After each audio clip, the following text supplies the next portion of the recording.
Ar žinai, kad įvairias energijas gali pajausti pats savo kūnu be jokių specialių gebėjimų? Praeitame video kalbėjome apie tai, kas yra energijos ir kad jas būtų paprastai galima suprasti kaip vibraciją virpesius esančius aplink mus viskame ir visur. Štai būdas, kaip pats gali tuo įsitikinti ir pajausti savo kūną. Darykime tai kartu. Užsimerkite, giliai įkvėpkite per nosį ir iškvėpkite per nosį. Atsipalaiduokite. Sutelkite savo jausmą, jauskite savo krūtinę, sutelkite vidinį dėmesį į savo krūtinę, jauskite ją ir prisiminkite įvykį, kuris jums kėlė labai daug džiaugsmo.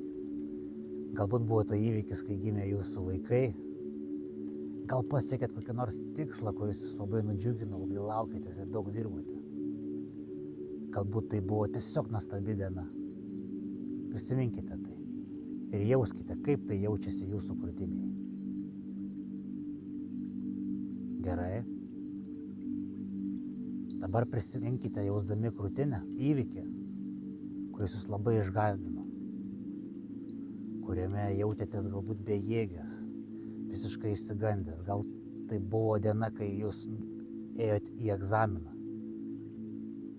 ir buvot visai nepasiruošę. Gal tai buvo diena, kai buvo pirmas jūsų darbo pokalbis. O gal tiesiog įvyko kažkokia nelaimė, kuri galėjo įvykti, bet neįvyko.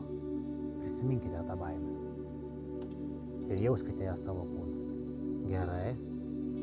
O dabar prisiminkite įvykį, kai jautėtės visiškai pailsėję ir atsipalaidavę. Tiesiog atsigavę, pailsėję. Gal tai buvo akimirka po sunkių dienų spa. Gal tai buvo tiesiog akimirka, kai gerai išsimiegojote, jautėtės visiškai atsipalaidavę, pailsėję. Prisiminkite tai ir užfiksuokite savo krūtinę. Pajauskit, kaip tai skamba. Jei viską padarėte tinkamai, savo krūtinėje, savo kūnu turėjote pastebėti, kaip skirtingai jautėsi šie trys jausmai.